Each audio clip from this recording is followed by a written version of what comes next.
Alright, so in this video I'm gonna be explaining another important paper with the title Adaptive Message Passing, a general framework to mitigate oversmoothing, oversquashing, and underreaching. This paper in 2024 in JMLR. Long-range interactions are essential for the correct description of complex systems in many scientific fields. The price to pay for including them in the calculations, however, is a dramatic increase in the overall computational cost. Recently, deep graph networks have been employed as efficient data-driven models for predicting properties of complex systems represented as graphs. These models rely on a message passing strategy that should, in principle, capture long-range information without explicitly modeling the corresponding interactions. In practice, most deep graph networks cannot really model long-range dependencies due to the intrinsic limitations of synchronous message passing, namely oversmoothing, oversquashing, and underreaching. This work proposes a general framework that learns to mitigate these limitations within a variational inference framework. We endow message passing architectures with the ability to adapt their depth and filter messages along the way.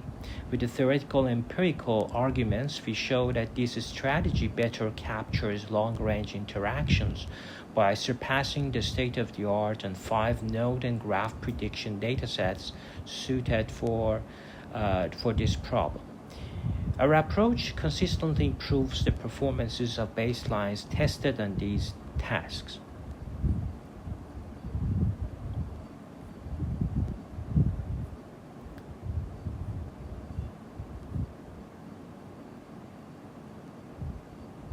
So there are many methods that attempt to address oversquashing. We have, for example, in the previous videos, we thought at how rewiring can give an approach, but there are many other approaches, like, for example, virtual nodes. Now, in this section, they talk about adaptive message passing. To learn unbounded depths architecture for graphs, we introduce a message filtering mechanism to prune information exchanged between nodes. So this is a multi-output family of architectures. Adaptive message passing produces deep graph networks of potentially infinite depth. So the readout mapping depends on the task. If node-wise predictions need to be made, then the readout implements a learnable map from edge to a node prediction by hat. On the other hand, in the case of whole graph predictions, well, we have a global aggregation. So you see the graphical model associated with adaptive message passing that white and blue circles denote respectively latent and observant random variables.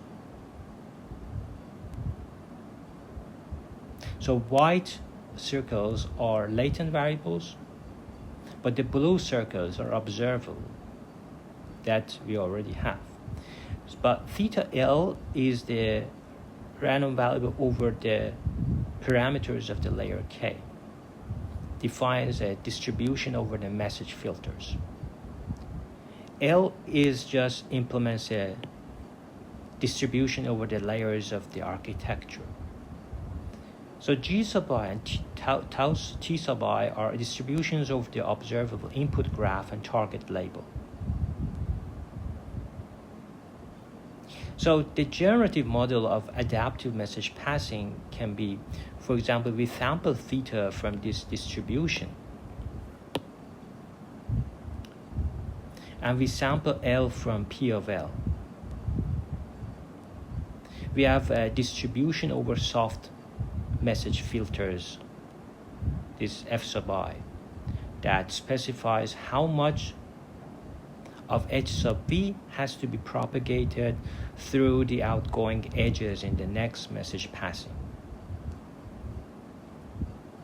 It's very artificial. Our brain is very different from this. So to find this suitable parameterization that maximizes the likelihood, one is to compute the joint posterior distribution of the latent variables. Such a computation is interactable for our graphical model, so we resort to a variational inference. The distribution Q needs to belong to variational family that is unbounded with bounded and connected members. So since support of each distribution is bounded, we can compute this expectation as a sum for any function. So given an input graph of 7 nodes, for example, you see a simplified message filtering scheme where a node can be completely masked or not at each layer. So adaptive message passing is pruning part of the edges of the input graph differently at each layer.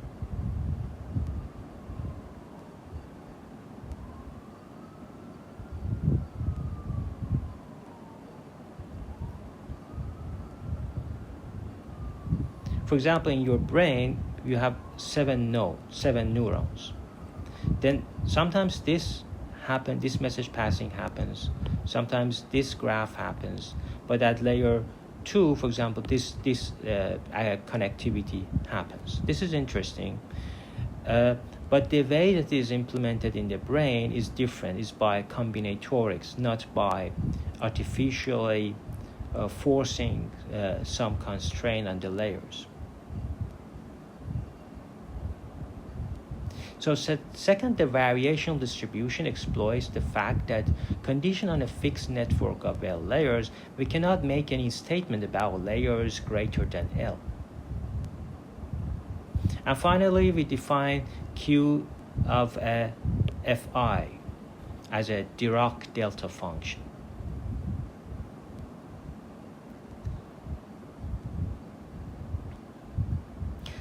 So this is important. Choosing the delta function makes the computation of the expectation straightforward, but other choices in principle can be made. We propose 2 versions of the functions f, and the second computes where f sub L is a multi-layer perceptron with sigmoidal activations. So a node's outgoing messages will be filtered according to either the input features of that node or its latent representation at layer L. So we do it using this. This is element-wise product. Such message filtering is similar in spirit to many works like Finkelstein, with the difference that our approach does not require approximating the gradient due to discrete operation and is fully differentiable.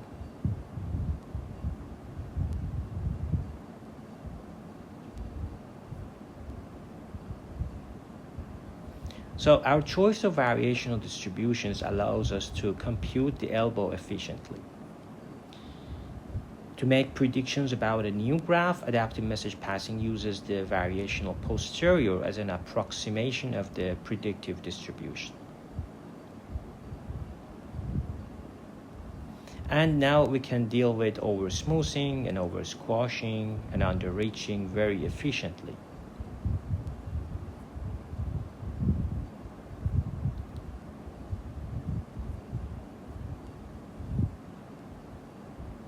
So it is possible to learn more complex distributions Q that satisfy the conditions of definition 2 by mixing simpler distributions like the DFN.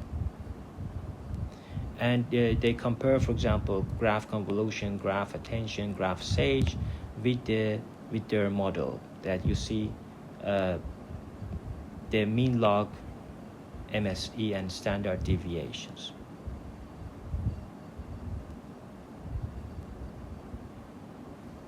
Peptide structure are important because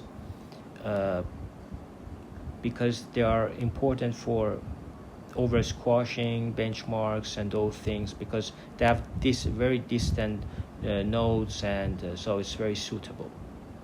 It's a long range benchmark if you want.